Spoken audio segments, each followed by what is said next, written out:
Welcome to my channel. जैसे कि आप सभी स्क्रीन पे देख पा रहे हैं कि आज का जो हमारा टॉपिक है वो इंग्लिश ग्रामर से रिलेटेड है। तो टॉपिक है essay on student and television कि टेलीविज़न का स्टूडेंट पे कैसे इम्पैक्ट पड़ता है, नेगेटिव होता है या पॉजिटिव होता है। ठीक है, इसके बारे में पढ़ेंगे हम। अगर आप चैनल पे नए हैं तो चैनल को सब्सक्राइब कर लें ताकि ऐसे ही आपको इंपॉर्टेंट वीडियो मिलती रहे। इसका पार्ट 1 करेंगे और पार्ट 2 इसके बाद करेंगे। सबसे पहले है अ फ्रेंड और फो, यानी कि जो टेलीविज़न है वो स्टूडेंट के लिए कैसे दोस्त है और उसका दुश्मन है। स्टार्ट करते हैं यहाँ से। Television is a big part of our lifes. It show us movie, news and fun shows, but how does it affect students, यानी कि जो टेलीविज़न है वो हमारी ज़िंदगी का एक बड़ा पार्ट बन चुका है और हम इससे मूवीज़, न्यूज़ और फन शो देख सकते हैं। बट हम ये जानेंगे यहाँ पर स्टूडेंट के लिए ये कितना हेल्पफुल होता है या कितना उसकी उनके लिए बुरा होता है। आगे बढ़ेंगे हम। सबसे पहले हम करेंगे, इसे ग्रीन आपको दिखाया दे रहा है हेडिंग्स में, द गुड साइड, यानी कि टेलीविज़न का गुड साइड क्या है। तो सबसे पहला पॉइंट है learning. Some TV show teach us about history, science and other things. They can be fun and interesting. कुछ चीज़ें हमारे टीवी में ऐसी होती है जो हिस्ट्री से रिलेटेड होती हैं, यानी इतिहास से, साइंस यानी विज्ञान से, और चीज़ों को सीखने में हमारी हेल्प करती हैं। एक टीवी शो है कौन बने करोड़पति वगैरह, ऐसे टीवी शो हमारे लिए जो लर्निंग का काम करती हैं।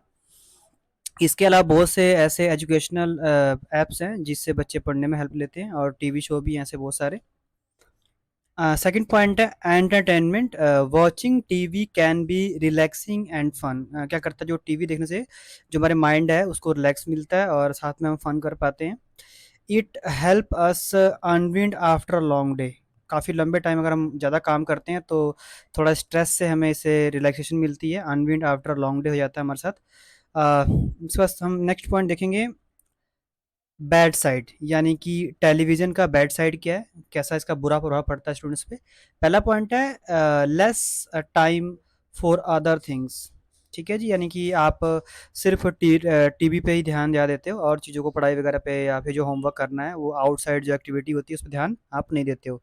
लिखा हुआ है watching too much TV takes time away from homework, यानी आप अपना घर में कोई काम नहीं कर रहे। होमवर्क का मतलब अपना घर का काम या जो स्कूल से मिला हुआ काम, आप वो काम नहीं कर रहे हो, सिर्फ टीवी देख रहे हो। प्लेइंग आउटसाइड, यानी आप बाहर खेलने नहीं जा रहे हो। एंड रीडिंग बुक्स, ठीक है, आप बुक्स को भी नहीं पढ़ रहे हो, तो ये चीज़ें सही नहीं है। इसके बाद सेकंड पॉइंट है बैड इन्फ्लुएंस, यानी जो संगति है वो बुरी हो जाती है हमारी कई बार बच्चों की। Some show had bad things like violence. TV में दिखाते हैं हमारे को वायलेंस वगैरह, हिंसा दिखाते हैं कि कैसे किसी को मारना है, पीटना है, या स्मोकिंग वगैरह देखा हो तुमने, या फिर अल्कोहल अल्कोहल यानी शराब पीते हुए दिखाते हैं वीडियो के अंदर, जिसे हमें उसको एक्सेप्ट नहीं करना चाहिए। And bad language that can be harmful, और उसमें जो लैंग्वेज है वो बहुत हार्ड होता है और उसमें ऐसी लैंग्वेज का भी यूज़ करते हैं जो अच्छी नहीं होती स्टूडेंट के लिए। थर्ड पॉइंट है लेजी हैबिट्स। कुछ हैबिट्स ऐसे होती है टीवी से देख के हम सीख लेते हैं जो लेजी होती हैं। Watching too much TV can make a lazy and less active, ये हमें कम एक्टिव कर देता है। और आपने देखा होगा कई बार लोग जो है ना टीवी देखते देखते खाना खाते हैं तो उन्हें ये नहीं पता होता हमने कितना खाना खा लिया है, क्योंकि वो तो सिर्फ टीवी देख रहे होते हैं उस टाइम पे। तो आगे बढ़ते हैं हम। आगे है कि so what the best thing to do, यानी कि इसे कम करने के लिए, इस लत को कम करने के लिए, जो प्रॉब्लम है इसे कम करने के लिए क्या कर सकते हैं हम लोग। तो पहला पॉइंट जैसे यहाँ लिखा हुआ है, चूज गुड शोज, यानी कुछ अच्छे शोज को चूज कर लें। Watch show that are educational and fun. कुछ ऐसे हम चीज़ें देखें टीवी वगैरह में, टेलीविजन पे, जो एजुकेशनल हो, हमारे लिए फायदेमंद हो। सेकंड पॉइंट है सेट लिमिट्स, यानी लिमिट्स को सेट कर दी जाए। Don't watch TV for long, यानी कि लंबे टाइम तक, यानी घंटों घंटों टीवी ना देखें इस चीज़ के लिए। There are other important things to do, और चीज़ें घर में एक्टिविटी वगैरह है उसे उसे करें तो इससे हम बच सकते हैं। फिर तीसरा बैलेंस, ये बड़ा इंपॉर्टेंट पॉइंट है। Make sure to do other things like playing, reading and spending time with friends and family, यानी कि आप बैलेंस बना के चलें अगर लाइफ में तो आप बाहर खेलने जा सकते हैं, रीडिंग बुक रीड कर सकते हैं। इसके अलावा अपने फ्रेंड्स और फैमिली के साथ टाइम स्पेंड कर सकते हैं, उनसे बातें कर सकते हैं। TV can be a friend और फोर, टीवी हमारा एक दुश्मन भी बन सकता है, हमारे लिए एक दोस्त भी है। ठीक है, अगर इसका हम अच्छे से यूज़ करते हैं तो हमारे लिए एक दोस्त है। पार्ट 2 में आते हैं। पार्ट 2 में सिर्फ पैराग्राफ्स लिखे हैं मैंने, जो ये पॉइंट बताए हैं आपको, आप चाहें तो इनको पॉइंट्स के फॉर्म में लिख सकते हैं। आपको याद करने के लिए कम से कम आपको 10 टू 15 लाइन तो बन जाएंगी आराम से यहाँ से। सेकंड पार्ट में आते हैं, तो ये आपके सिर्फ पैराग्राफ है और यहाँ से हम रीड कर समझाएंगे आपको कि आप पैराग्राफ के फॉर्म में कैसे याद कर सकते हैं उसको। Television once a novelty has become an integral part of modern life, यानी मॉडर्न लाइफ क्या है, एक ज़रूरी पार्ट बन गया है। Its influence extend far and wide, particularly on student, और स्टूडेंट क्या हो रहे हैं इसमें, एक्सटेंड हो रहे हैं, ज़्यादा से ज़्यादा जुड़ रहे हैं बच्चे इससे। While television can be a valuable educational tool, और ये पढ़ाई के लिए एक वैल्यूएबल टूल्स है। जैसे कि आपने देखा होगा कोरोना टाइम में जब लॉकडाउन था तो टीवी वगैरह या जो मोबाइल फ़ोन थे वही बच्चे की पढ़ाई में हेल्प कर रहे थे। It can also have detrimental effect on their academic performance and social development, बच्चे का सोशल डेवलपमेंट और एकेडमिक परफॉर्मेंस में भी हेल्प करते हैं। ऑन द पॉजिटिव साइड, यानी कि अगर बात करें हम पॉजिटिव साइड की, तो television can be a powerful educational resource. Educational program can provide student with exposure to diverse subject culture and perspectives, यानी कि बच्चों को अगर हम जोड़ें डाइवर्सिटी से, यानी बच्चों को उससे कल्चर से जोड़ें अगर टीवी के थ्रू, तो उसके लिए बहुत बेनिफिशियल होगा। डॉक्यूमेंट्रीज एंड हिस्टोरियन ड्रामा अगर हम देखें, बच्चों को दिखाएं तो, और अगर बच्चे खुद देखें, and scientific show can spark curiosity, यानी जो उनके मन में इच्छा होती है जानने की, हिस्ट्री के बारे में, साइंस के बारे में, वो जान सकते हैं क्योंकि टीवी सोर्स होता है अच्छा। Foster and lover of learning. Additionally, television can be used to reinforce classroom lessons. ये classroom lessons की तरह काम करता है, making them more engaging and memorable. यानी जो चीज़ें हम देखते हैं वो हम जल्दी लर्न कर पाते हैं, तो टीवी हमारे लिए एक अच्छा मेमोरेबल बन सकता है। आगे बढ़ते हैं। However excessive television viewer can also have negative consequences, कुछ उसके नेगेटिव इम्पैक्ट भी है। यानी इस जो हमने सेकंड पार्ट कर रहे हैं इसका नेगेटिव पॉइंट आ गया, अब तक हमने पॉजिटिव पॉइंट पढ़ा था सेकंड पार्ट का। Studies have show that prolonged exposure to television can lead to decrease attention spans, impaired concentration and lower academic achievement. अगर ज़्यादा टीवी देखते हैं तो वही आप टाइम को ज़्यादा मिसयूज़ कर रहे हैं, ठीक है। इसके अलावा जो कंसंट्रेशन पढ़ाई में होनी चाहिए थी उतना नहीं ज़्यादा हो रहा है, और इसका जो नेगेटिव इम्पैक्ट है वो आपके एकेडमिक अचीवमेंट पड़ेगा, यानी पढ़ाई भी पड़ेगा, रिजल्ट पड़ेगा इस पर।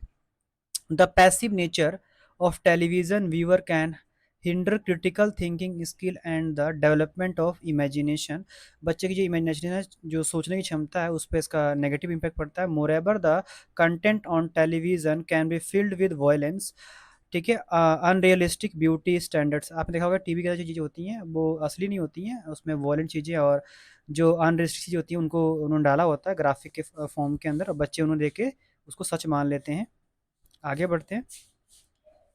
Negative stereotype that can have an detrimental impact on a student value and modern view. तो हमारे लिए एक ऐसा मॉडर्न व्यू तैयार करते हैं टीवी जो रियल नहीं होता बच्चों के लिए, और बच्चे इसके बारे में इतना पता नहीं होता। Further more television can complete with other important activities such as reading, playing outdoor, socializing. Excessive on-screen time can lead to sedentary lifestyle, contribute to health problems such as obesity and sleep disorder. यानी बच्चे अगर ज़्यादा TV वगैरह देखते हैं, outdoor games वगैरह नहीं खेलते हैं या लोगों से मिलते जुलते नहीं हैं, तो उनमें, और ज़्यादा अगर टाइम पे सो नहीं रहे हैं, टीवी देख रहे हैं लगातार, तो सिर में दर्द वगैरह या स्लीपिंग डिसऑर्डर वगैरह आ सकती है। ये प्रॉब्लम होता है एक टाइप से, क्योंकि नींद नहीं आती proper. It can also isolate student from their peers, peers मतलब जो उनके दोस्त साथी हैं उनसे वो दूर हो जाते हैं। Limited opportunity for social interaction and development, अगर वो समाज से अपने नहीं मिलेंगे, कट के रहेंगे उनसे, तो कहीं ना कहीं जो उनका सोशल डेवलपमेंट है वो रुक जाता है। इन कंक्लूजन, लास्ट में हम कंक्लूजन करेंगे कि हमने क्या क्या पढ़ा, क्या क्या जाना। The impact of television on student is complex issue with both positive and negative aspect, यानी कि स्टूडेंट का दोनों इम्पैक्ट देखते हैं टीवी का हम यहाँ पर, टेलीविजन का नेगेटिव भी और पॉजिटिव भी। While it can be a valuable educational tools, excessive viewing can having detrimental effect on their academic performance। अगर अगर उसमें पढ़ाई में ज़्यादा ध्यान नहीं देते तो उसकी जो एकेडमिक परफॉर्मेंस है उस पर इफेक्ट पड़ेगा नेगेटिव। अगर बैलेंस लेके चलते हैं तो अच्छा रहता है उनके लिए, सोशल डेवलपमेंट एंड और over well being. It is essential for parents, educator and student themselves to strike a balance between television and consumption and other important activity. वही बात कर रहा है कि आप अगर बैलेंस बना के चलें टाइम्स में पढ़ाई को लेकर के और टेलीविजन को, तो आपके लिए अच्छा साबित होगा और अच्छा रहेगा आपके लिए। By setting limits and choosing quality, आगे बढ़ते हैं। Programs student can harness the potential benefit of television by minimising the negative consequences. अगर हम इसके नेगेटिव पॉइंट्स को हटा दें तो देखा जाए तो टीवी कहीं ना कहीं हमारे लिए का हेल्पफुल है। तो मैं आई होप कि ये आपके लिए वीडियो बड़ी अच्छी रही होगी, आपके लिए इम्पोर्टेंट रही होगी। और थैंक्स फॉर वॉचिंग।